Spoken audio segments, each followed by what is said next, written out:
Si Abraham ay hindi isang supernatural na nilalang. Si Abraham ay isa ring taong puno ng pagkakamali. At may mga pagkakataon sa buhay niya kung saan hindi talaga siya makapaniwala ng tama. Ngunit nagawa niyang sumunod at tahakin ang landas na iyon dahil may ipinakita sa kanya ang Diyos. Ang Diyos ang siyang dapat magbigay sa atin ng pananampalatayang iyan. Ang Diyos ang kailangang magpakita sa atin. Mahina tayong mga tao. Hanggat wala tayong makita roon, hindi tayo kikilos. Maliban na lang kung makakita tayong isang bagay na kamangha-mangha, hindi tayo kikilos. Ngunit ang Diyos ay napakadakila, napakalaki, kaya't napakahirap para sa aton na maunawaan. Nabubuhay tayo sa isang mundong may tatlong dimensyon. Nauna-unawan lamang natin ito sa loob ng dimensyon ito. Gayunpaman, ang Diyos ay higit pa sa bilang ng mga dimensyon. Kung masigasig ka o may kaalaman ka sa agam o quantum mechanics, maaral maintindihan mo. Labis na itong nakakaligtaan namin at parang alam mo na.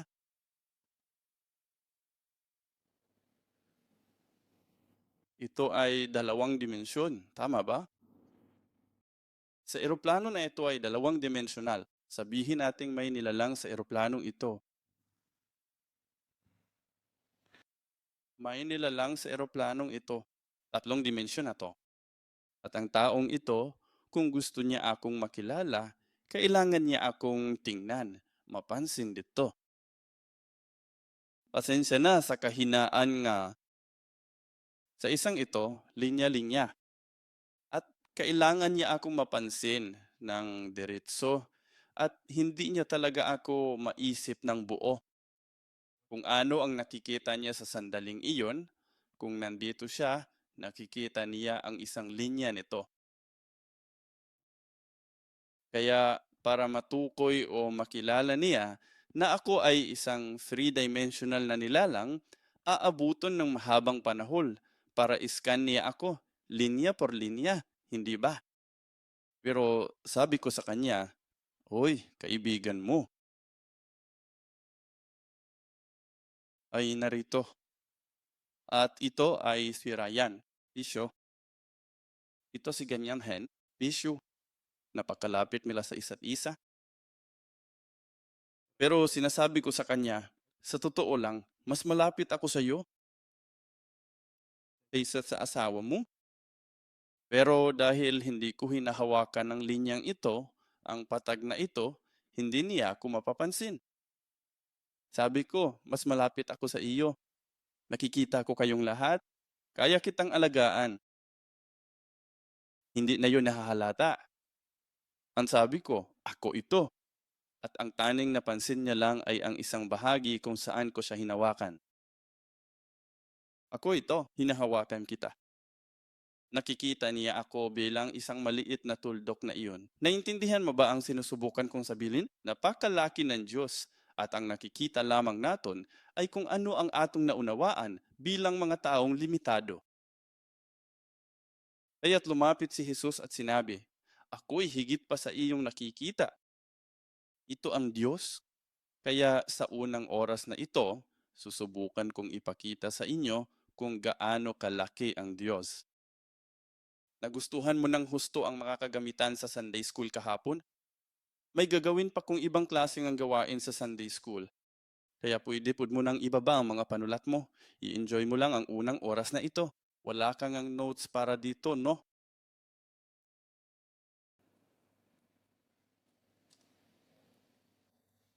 Pero simula sa ikalawang oras, baka gusto mo nang magtala.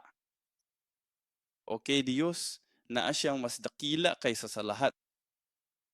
Juan, Kabanata 10, versikulo 29. Ang aking ama, sabi ni Hesus, ang aking ama na siyang nagbigay sa kanila sa akon ay lalong dakila kaysa sa lanahan. Ano ba'y lahat? Ang lahat ay nangangahulugang lahat ng bagay sa sansinukob, lahat ng bagay na maiisip natin at walang sinuman ang makakaagaw sa kanila mula sa kamay ng ating ama. Si kamay, ako at ang Ama ay iisa. Si Jesus, isang mahirap na lalaki mula sa Nazaret na tila walang-wala, ay nagsasabing, ang aking Ama ay mas dakila kaysa sa lahat at siya at ako ay isa. Puring, dalangin ko na maniwala ka at maranasan na ang dakilang Diyos na ito ay iyo ring Ama. Diyos na anay siyang higit na dakila kaysa sa lahat. Diyos na siyang higit na dakila kaysa sa lahat. Ang laki. Isipin natin ang laki ng Diyos na lumika ng sansinukob. Ang laki ng araw at ng mundo. Simulan natin diya. Ang radius o ang diametrong araw ay humigit kumulang 100 beses kaysa sa mundo. Maisip mo ba? Maisip ko ba? Kung ang mundo ay kasing laki ng bola ng pingpong, nakalimutan kong dalhin ang bola ng pingpong kaninang umaga. Kung ang daigdig ay kasing laki ng bolang pingpong, ang diametro ng araw ay magiging humigit kumulang 5 metro. Mula sa TV na iyon patungo sa TV na iyon, malamang higit pa ba iyon doon? Doon sa paligid, okay? Isipon mo ang isang bola ng pingpong. Iyon ang mundo at iyon ang araw, okay? Ang volume ng araw ay magiging humigit kumulang 1.3 milyong beses ang laki ng mundo. Sa madaling salita, ang araw ay sapat na malaki para magkasya ang 1.5 milyong tao, mga lupa sa loob nito. Kaya ang diametro ay maaring ganoon lang kahaba. Pero kung iisipin mo, ang isang globo, isang three-dimensional na globo, sa loob ng araw na iyon, kakasya ang 1.3 million daigdig. Ganyan kalaki ang arang. Gayunpaman, ang araw ay isa lamang sa 6,000 bituin na nakikita natin gamit ang mga mata lamang. Tinantya ni Einstein na magkakaroon ng humigit kumulang 10 hanggang ika-25, ibig sabihin ay 25 zero, mga bituin sa buong universo. Napakarami nito na kahit makabilang ang isang tao ng hanggang 20 sa isang segundo, mayroon pa ring makakabilang ng hanggang 10 sa isang segundo. Kahit pa makapagbilang ka ng hanggang 20 sa isang segundo, aabutin pa ng 100 quadrillion taon para mabilang lahat. Ang dami palang bituin diyan. Yan, tantya ni Einstein. Kumusta naman ang ibang mga bituhin? Ang araw, gaya ng alam mo, ay hindi isa sa mas malalaking bituin. Isa ito sa mas maliliit na bituin. Ang araw ay isang bituin. Alam mo yan, di ba? Ang araw ay isang bituin. Ang lahat ng iba pang mga bituin ay parang mga araw. Ito ay lumilika ng liwanag ag init. Ang daigdig ay isang planeta lamang sa solar system. At saka may iba pang mobituin. May sinuman ba diyan na gustong bigasin ito? Hindi ito si Betelgeuse. Si Betelgeuse pala. Betelgeuse, okay? Ang Betelgeuse ay nasa layong humigit kumulang 427 light years mula sa atin. Alam mo ba kung ano ang light year, di ba? Naglaklabay sa bilis ng liwanag at naglaklabay sa bilis na iyon nang walang pahinga sa loob ng isang taon. Isang light year lang yan, di ba?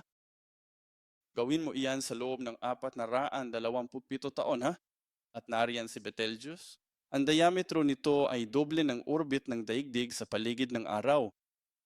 Kaya kung ang mikroponong ito ay ang araw, ang dulo ng daliri ko ay ang daigdig, umiikot ito ng ganito, tama ba? Ang orbit na iyan ay mas malaki kaysa sa araw mismo. Ang diametro ay doble ng orbit ng daigdig sa paligid ng araw. Kaya kung ang daigdig ay kasing laki isang bolang pingpong, ang diametro nito ay kasing haba ng 6 na gusali ng Empire State. Nakapunta ka na ba sa New York? Dati, itong isa sa pinakamataas na gusali. 6 na gusali ng imperyong estado na magkakapatong. 512 milyong araw, hindi ang sa daigdig, ang maaring magkasya sa Betelgeuse. Iyan ay 665.6 trilyong daigdig. Nagtataka kayo, bakit natin ginagawa nito? Yung parehong bagay na iniisip mo noong kinakalkula natin ang mga genealogy, Musefi. Ang mga bituing ito ay hindi kumikislap na maliliit na bituin. Kung ang daigdig ay kasing laki ng bolang pingpong, ang diametro ng bituin na ito ay magiging kasing haba ng dalawa. Mga tulay ng Golden Gate sa San Francisco, mga tulay ng Golden Gate na may habang mga 27 kilometro. Kaya dalawang ginintuang tarangkahan, mga tulay na pinagsama-sama. Maisip mo ba ang daigdig at pagkatapos ang dalawang tulay ng Golden Gate na pinagsama-sama gumuhit ng isang malaking bilog sa paligid nito? Kasya rito ang 2.7 kwadrilyon na mga daigdig. Kung pag-usapan ang oras, ang isang taon ay may 31,536,000 na segundo. Nawala na ba kita sa mga numerong ito? Sede? 1,000,000 segundo ang nakalipas mula ngayon ay 12 araw na ang nakalipas. Ang 1,000,000,000 segundo ang nakalipas ay mga 31 taon na ang nakalipas. Pakibaliwala ang Hunyo 1981, mga 31 taon at 8 buwan na ang nakalipas. Ang 1,000,000,000 segundo ang nakalipas ay 31,700 hanggang 31,710 taon na ang nakalipas. Ang 1 quadrillion segundo ang nakalipas ay 3,179,772 taon na ang nakalilipas. Hindi na ito masaya. Masyadong laki. Naintindihan mo ba kung gaano kalaki at gaano kalayo ang mga bituing ito? Ngunit may isang mas malaking bituin, ang Canis Mayores, isa sa pinakamalaking bituin na natuklasan ng mga siyentipiko sa ngayon. At mas marami pa ngayon. Medyo luma na ito. Kung ang daigdig ay kasinlaki ng bola ng pingpong, ang diametro ng bituin ay magiging kasintaas ng bundok Everest na mga 10 kilometro ang haba. Isipin mong sinusubukan mong punuin ang buong estado ng Texas. Nakapunta ka na ba sa... Alam mo ba ang mapa ng... Ang Texas ang pinakamalaking estado sa Estados Unidos. Sinusubukang punuon ang buong estado ng Texas ng mga bola ng pingpong na may lalim na mga 56 na sentimetro. Pinupuno ang kabuuan. Estadong Texas na may mga bola ng pingpong. Gayan kalaki. At ang bawat bola ng pingpong ay ang daigdig. Tama ba? Ganyan kalaki ang bituin na ito. Ang nakakagulat ay mayroong 10 hanggang 25 sa mga bituing ito. Hindi lamang ito ilang bituin na kumakatawan o naroon. 10 hanggang 25 nga mga bituing ito sa sansinukob. Ngayon, isipin natin ang tungkol sa kalawakan. Naguguluhan ka na ba? Maura tayong sistemang solar. Ang planeta ay umiikot sa araw. Iyan ang sistemang solar. Pero may mas malaking unit kung saan magkakasama ang mga solar system na ito. Kaya marami sa mga solar system na ito ang magkakasamang nakakumpol. At iyon ay tinatawag na kalawakan. Ang bawat kalawakan ay naglaman ng humigit kumulang 300 bilyong bituin at mayroong hindi bababa sa 178 bilyong galaksya na kayang kalkulahin ng sangkatauhan sa sansinukob na ito. Isa sa mga galaksyang pinakamalinaw at pinakamadaling maobserbahan sa ating kalangitan ay ang whirlpool. Alam mo ba kung saang galaxy tayo naroroon? Milky Way, no? Galaksyang Milky Way. At ito ay nasa layong 31 milyong light years. Ang bilis ng liwanag ay 186,000 milya kada segundo, nakatumbas ng humigit kumulang 671 milyong milya kada oras, 1.08 bilyong kilometro kada oras. Kaya ganoon ang bilis ng liwanag. Kaya mong lumipad ng 31 taon sa ganitong bilis para marating ang kalawakang iyon. Iniisip mo, Masyadong malayo, masyadong mahaba, wala tay dapat pakialaman. Pero nasaan ang Diyos dito? Ang isang light year ay 5.9 na trilyong milya, humigit kumulang 10 trilyong kilometro, isang light year. 8 minuto lamang ang kailangan para makarating ang sikat ng araw sa araw. Kaya isipin mo, sa bilis na iyan, ang isang light year ay 5.9 trillion o 10 trilyong kilometro at wala pa tayong nakikitang alikabok sa hangin. Tama ba? Kaya mo ba?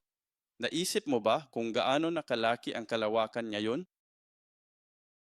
At nandito tayo sa bolang pingpong na yan, tapos hindi mo man lang kita mahanap sa bolang pingpong na yan? Okay, ang tanong naton ay hindi kung may iba pang mga nilalang sa sansinukob. Kailangan nating magtuon kung gaano kadakila ang Diyos at kung gaano tayo kaliit.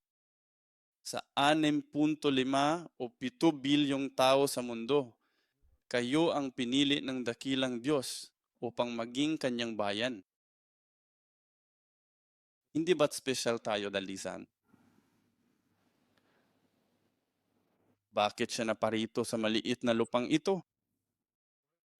Pinag-usapan natin ito dahil kapag pinag-usapan natin ang pagdating ni Jesus sa pamamagitan ng talaang kanan, saan siya nagmula? Sino ito? Diyos na darating upang iligtas tayo. Sino ang Diyos na ito? Bakit siya daram? Hinintay namon ang pagbabalik niya. Saan galing? Gaano siya kalaki? At para sa atin, para sa Diyos na lumika na buong sansinukob na iyon na bumaba upang iligtas ako, bakit? Bakit? At sinasabi sa atin ang Juan 3:16, iyon ay ang kanyang pag-ibig. Ganyan kalaki ang pagmamaan niya. Ngunit inaakusahan sila ng mga tao na peke, erehe at hindi lehitimo. Sinusubukan naming sabihin sa Diyos kung ano ang gagawin at sundin ang ating mga kagustuhan. Sasabihin namo sa Kanya, kung hindi mo gagawin ito, hindi ka Diyos. Ganito dapat ang Diyos. Dapat sana ay mabuti ang Diyos sa ganitong paraan. Sinusubukan naming tukuyin kung ano ang kailangan maging Diyos at kung paano dapat kumilos ang Diyos. Para bang hindi pa sapat para sa dakilang Diyos na iyon na bumaba sa amin. Dinala namin siya sa krus. Kaya baka hindi na dipinansin ang ipinaliwanag ko. Kaya ipapakita ko ito sa imo. Panoorin natin itong video at saka tayo magpapatuloy.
Kumusta?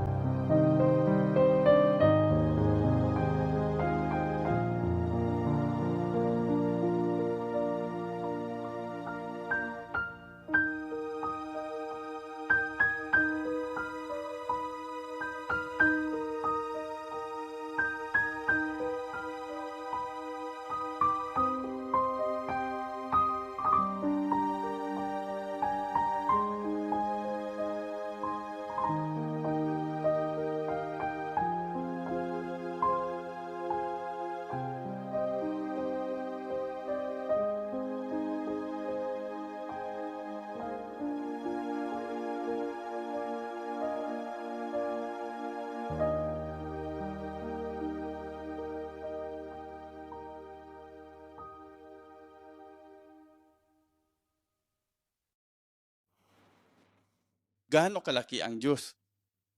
Naisip mo ba kung gaano tayo kaliit sa mundong ito? At makapaniwala ka ba na gusto niyang pumunta sa mundong ito sa atin?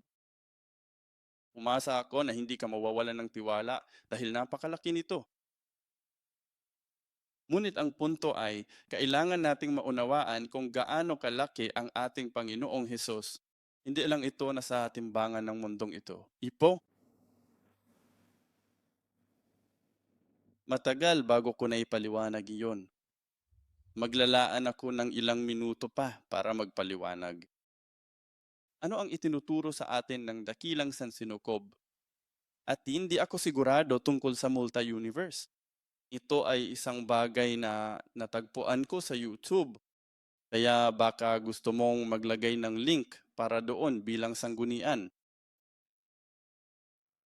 Ngunit ano ang itinuturo sa atin ng kadakilaan ng sansinukob? Noong ika-22 siglo, ang astronomon si Edwin Hubble, alam mo na, ang teleskopyong Hubble, tama ba? Natuklasan ni Hubble na ang universo ay lumalawak. Sa pamamagitan ng matematikal na pag-uulit ng proseso, kinalkula niya na ang lahat ng bagay sa sansinukop, kabilang ang materya, enerhiya, kalawakan at maging ang oras mismo ay talagang may simula. Ito ay pagtingin lamang dito mula sa pananaw ng agam. Mula sa teoryang ito, nagmula ang teorya ng Big Bang. Hindi may iwasan ang katotohanan nga may isang simula lamang ang sansinukob. Konklusyon, lahat ng bagay sa sansinukob ay nagmula sa isang pasimula. Dapat ay may simula at ito ay nagmula sa wala. Hindi masasabi sa atin ng agham kung ano o sino ang nagpasimula sa sansinukob. Nakabuo sila ng teoryang Big Bang, ngunit ang ilan ay naniniwala na malinaw itong tumutukoy sa isang lumika. Kailangan may urong isang banal na nilalang na siyang nagpasimula ng lahat. Isang siyentipikong Briton, si Edmund Whittaker, ang nag-uugnay sa simula ng ating sansinukob sa banal na kalooban na siyang bumubuo sa kalikasan mula sa kawalan. Maraming siyentipiko ang namangha sa pagkakatulad ng minsanang pangyayari ng paglikha mula sa wala na may salaysay ng paglikha sa Biblia sa Genesis 1. Kaya naman, natutuklasan nila na ang Biblia ang pinakamahusay na paliwanag. Bagamat ayaw nilang paniwalaan, ang salaysay ng Biblia tungkol sa paglikha ang pinakamahusay na paliwanag na akma sa kanilang natuklasan sa agam. Hanggang sa natuklasan ito ang mga sayantipiko, ang paniniwala sa Biblia na ang paglikha ng lahat ng bagay ay nagmula sa wala ay hindi makasiyentipiko. Bagamat tinawag niya ang kanyang sarili na isang agnostiko, napilitan si Robert Jastrow dahil sa kanyang ebidensya na aminin na hindi, nakikita naton kung paano humahantong ang ebidensyang astronomical sa isang pananaw sa Biblia tungkol sa pinagmulan ng mundo. Isa pang katulad na pahayag ang nagmula sa agnostikong si George Smoot, ang siyentipikong nagwagi ng Nobel Prize na namamahala sa eksperimento sa Cobb. Dinto, aniya, walang duda na mayroong pagkakatulad sa pagitan ng Big Bang bilang isang pangyari at ng Kristiyanong paniniwala sa paglikha mula sa wala. Di nagtagal, natanto ng mga kosmologo na dalubhasa sa pag-aaral ng sansinukob at ng mga pinagmulan nito na ang posibilidad ng pagsabog ng kosmiko ay hindi kailanman maaring magdulot ng buhay. Hindi hihigit pa sa magagawa ng isang bombang nuklear, maliban na lang kung ito ay eksaktong dinisenyo para gawin ito. Kaya sinasabi ng mga evolusyonistang ito, nagkataon lang dahil sa isang malaking pagsabog mula roon nalikha ang sansinukob at nagkaroon og buhay. Sinasabi niya, maiisip mo ba na may sumabog na bombang nuklear at may buhay na lumalabas mula roon? Tungkol ito sa, alam mo na, sa mga posibilidad. Maliban na lang kung ito ay eksaktong dinsenyo para gawin iyon. At nangangahulugan iyon na dapat ay isang taga-disenyo ang nagplano nito. Napakataas na talino, kataas-taas ang taga-disenyo. Nagbibigay silang maraming iba't ibang pangalan para sa nilalang na ito. Sinusubukan nilang iwasan ang salitang Diyos. Kaya sinasabi nila na super intellect, supreme designer, banal na nilalang. Hinakalkula ng mga pisiko na para umiral ang buhay, ang grabidad at ang iba pang mga batas ng pisika na namamahala sa ating universo ay kailangang masalimuot na ibagay. Sakto lang, kung hindi ay hindi maaaring umiral ang ating universo. Kaya ang ideya sa likod ng katotohanan na kailangang may isang taga-disenyo ay parang tutol sa ideya ng mga evolusyonista na ang isang amoeba ay maging tao o mag-ebolusyon tungo sa isang buhay na nilalang. Parang nasa karagatan, lahat ng iba't ibang partikulo sa dagat, pagkawasak ng barko, lahat ng ito ay nangyayari at ang mga metal na ito at lahat ng iba't ibang materyales na ito ay lumulubog sa dagat. Kahit papaano, sa kabila ng mga alon at pagtaas ng tubig, sila ay nagsasama-sama at sa paglipas ng panahon, maging ganito. Alam mo ba kung gaano kakomplikado ang disenyo ng mga relo para matiyak na tama ang oras at maayos ang lahat? Nasubukan mo na bang paghiwalayin ito? Meron ako, hindi ko na maibalik yun. Pero sabi nila, ang ebolusyon ay mas mahirap ang kanilang teorya kaysa sa teoryang ito na nagmula sa baybayin mula sa lahat ng iba pang mga partikulo na lumubog sa karagatan. Kaya sinasabi ng mga siyentipiko na kahit ang Big Bang ay dapat na masalimuot na dinisenyo ng isang tao o isang nilalang. Halimbawa, kung ang bilis na paglawak ng universo ay bahagyang humina, mahihila sana ng grabidad ang lahat ng materya pabalik sa isang malaking langotmot. Kung hindi lang kasing bilis ng paglawak at mas malakas lang ng kaunti ang grabidad, malamang hinigop nito pabalik ang lahat. Hindi naton pinag-usapan ang tungkol lamang sa isa o duha nga porsyento na pagbawas sa bilis ng paglawak ng universo. Isinulat ni Stephen Hawking, kung ang bilis ng paglawak isang segundo pagkatapos ng Big Bang ay mas maliit kahit isang bahagi sa 100,000, milyon, ang sansinukob ay muling gumuho bago pa man ito ubot sa kasalukuyang laki nito. Sa kabilang banda, kung ang bilis ng paglawak ay mas malaki lamang ng kaunti kaysa sa dati, lahat ng mga galaksya, bituin at planeta ay hindi kailanman mabuo at wala tayo rito ngayon. At para umiral ang buhay, kailangan ding maging tama ang mga kondisyon sa ating solar system at sa ating sariling planeta. Antas ng oksiheno, hydrogeno, tubig, ang laki, temperatura, bilis, lapit at chemical na kayarian, ang distansya mula sa araw, ang bilis ng pag-ikot, bilis ng revolusyon, ang buwan, relasyon sa buwan. Kailangan maging tama lang ang lahat. Kaya hindi natin masasabing nangyayari lang ito ng nagkataon o sa pamamagitan ng ebolusyon. At may dose-dose ng iba pang mga kondisyon na kailangan maayos na ayusin. O wala sana tayo rito para pag-isipan ito na yon. Hindi kayang ipaliwanag ng mga siyentipikong ateista at agnostiko ang kahangahangang pagkakataong ito. Ang theoretical na pisiko na si Stephen Hawking, isang agnostiko, ay sumulat, ang kapansin-pansing katotohanan ay ang mga halaga ng mga numerong ito ay tila napakahusay na naiakma upang maging posible ang pag-unlad ng buhay. Kaya aksidente ba o himala ang sansinukob? Ano ang posibilidad na ang buhay ng tao ay nagkataon lamang na umiral mula sa isang biglaang pagsabog sa kasaysayan ng kosmos? Ang pagiging posible ng buhay ng tao mula sa isang Big Bang ay lubos na lumalabag sa batas ng probabilidad. Kinakalkula ng isang astronomo ang mga logro na may mas mababa sa isang pagkakataon sa trilyon. Mas madali sana iyon para sa isang taong nakapiring. Sa isang pagtatangka, tuklasin ang isang partikular na markadong butil na buhangin sa lahat ng mga dalampasigan sa mundo. Mayroon akong 5 minuto. Ang tsansa na magkaroon ng buhay, gayang alam naton, ay parang isang taong nanalo sa 1,000 magkakasunod na loto na nagkakahalaga ng mega milyong dolyar. Matapos bumili ng tig-isang tiket lang para sa bawat isa.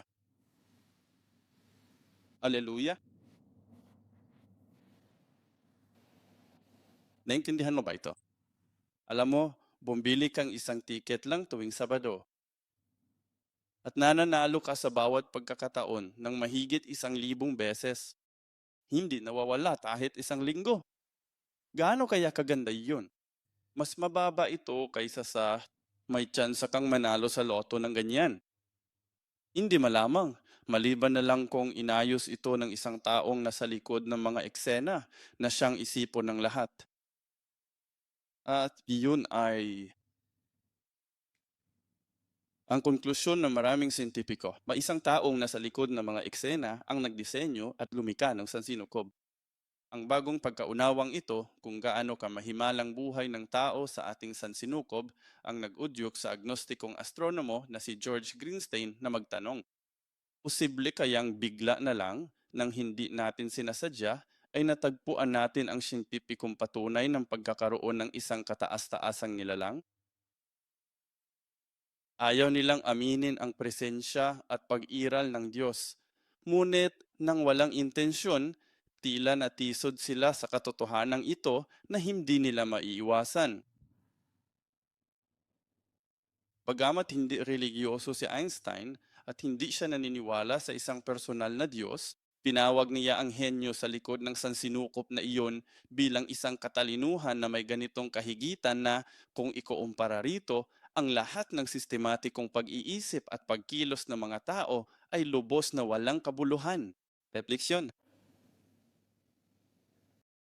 Ang ateistang si Christopher Hitchens na gumugol ng halos buong buhay niya sa pagsusulat at debate laban sa pag-iral ng Diyos ay labis na nalito sa katotohanang hindi maaray umiral ang buhay kung iba sana ang mga bagay-bagay sa isang degree o isang hibla lamang.